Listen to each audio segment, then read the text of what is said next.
YCP కీలక నేత, మాజీ బూతుల మంత్రి, గుడివాడ మాజీ ఎమ్మెల్యే కొడాలి నాని బీజేపీలో జాయిన్ అవుతున్నాడు అనే ప్రచారం అయితే మొదలైంది. కొద్ది రోజుల కిందట ఆయన బైపాస్ సర్జరీ చేయించేందుకు హైదరాబాద్ నుంచి ప్రత్యేక విమానంలో ముంబై తరలించడం మనం అందరం విన్నాం. ఆయన అనారోగ్యంతో బాంబేలో అయితే ట్రీట్మెంట్ తీసుకున్నారు. ఆ తర్వాత ఈ మధ్య కాలంలో ఆయన హైదరాబాద్ వచ్చినట్టుగా తెలుస్తా ఉంది. దాదాపు 5-6 నెలలు రెస్ట్ అవసరమని కూడా అన్నారు. అయితే అందువల్ల ఈ మధ్య కాలంలో కొడాలి నాని గారు మీడియా ముందుకు వచ్చి రాజకీయంగా ఎలాంటి కామెంట్లు చేసే అవకాశం అయితే లేకపోయింది. అందువల్ల ఆయన నోటి మీద బూతులు కూడా మనం వెళ్ళలేకపోయాం. ఇప్పుడు గన్నవరం మాజీ ఎమ్మెల్యే వల్లభనేని వంశీని అరెస్ట్ చేసింది మనం అందరం చూసాం. అందువల్ల ఇక మీద నెక్స్ట్ కొడాలి నానిని అరెస్ట్ చేసి జైల్లో వేయడం జరుగుతుందని చెప్పేసి మనం అందరం విన్నాం. అందువల్ల కొడాలి నాని అయితే బొంబాయి వెళ్ళి ట్రీట్మెంట్ అంటూ అలా అంటూ సినిమా స్టంట్ అయితే చేశారు. అందువల్ల కొడాలి నానిని పోలీసులు టచ్ చేసే అవకాశం లేకపోయింది. కొడాలి నాని వైసీపీ కార్యక్రమాలకి మరియు జిల్లా మీటింగులకి అన్నిటికీ దూరంగా ఉన్నాడు.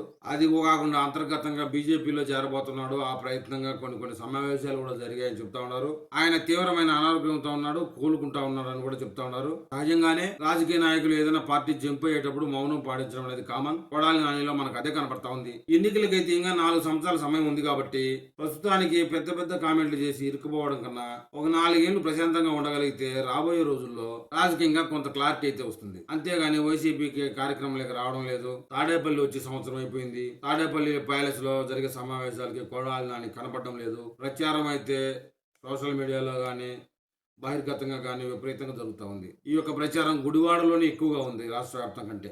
మామూలుగా మనం అనుకోవాల్సింది ఏంటంటే నానిని బీజేపీలోకి తీసుకునే అవకాశం లేదు. కానీ బీజేపీలోని కొందరు కీలక నేతల్ని జగన్మోహన్ రెడ్డి స్వయంగా వైఎస్ఆర్సీపీలోని కొంతమంది కీలక నేతలు, కీలక అంటే కొడాలి నాని కంపల్సరీ ఉంటాడు, కొంతమంది నేతల్ని బీజేపీలోకి పంపించడానికి ప్రయత్నాలు చేస్తా ఉన్నట్టుగా రాజకీయ ప్రముఖులు ఉద్దండులు వ్యాఖ్యానిస్తా ఉన్నారు. ఎందుకంటే గాలి జనార్దన్ రెడ్డి కేసు మనం చూసాం. ఆ కేసులో సుప్రీంకోర్టు సీరియస్ అయింది. ఈ కేసు మొదలై 15 సంవత్సరాలు అయితే ఉంటే ఇంకా దీని మీద తీర్పు దాకా ఎందుకు రాలేదని న్యాయస్థానం అయితే ప్రశ్నించింది. జగన్మోహన్ రెడ్డి కేసులు కూడా 13 సంవత్సరాలు దాటి 14 సంవత్సరాలు పడింది. ఈ కేసుల మీద గానీ సుప్రీంకోర్టు గానీ సీరియస్ గా వార్నింగ్ ఇస్తే జగన్మోహన్ రెడ్డి కేసులో కూడా స్పీడ్ గా వేగంగా తీర్పు వచ్చే అవకాశం ఉంది. ఇందుకు అనుగుణంగా ఇట్టి పరిస్థితుల్లో కొంతమంది వైసీపీ నేతల్ని, కీలకమైన నేతల్ని బీజేపీలోకి పంపించడం అనేది ఢిల్లీలో లాబింగ్ ద్వారా చేయాలనే ప్రయత్నంలో ఉన్నారు. ఎప్పుడైతే గాలి జనార్దన్ రెడ్డి కేసులో శిక్ష ఖరారైపోయిందో ఆ రోజే బీజేపీలోని కొంతమంది కీలక నేతలతో చర్చించినట్టుగా సమాచారం జగన్మోహన్ రెడ్డి గారు. రాబోయే రోజుల్లో ఖచ్చితంగా వైసీపీలోని కొంతమంది కీలక నేతలు బీజేపీలోకి పోయే అవకాశం అయితే కనబడతా ఉంది.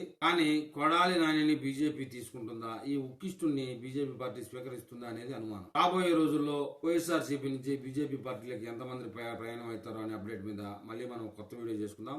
ఆ వీడియో రాగానే మీకు చేరాలంటే నా ఛానల్ని సబ్స్క్రైబ్ చేయండి, లైక్ చేయండి.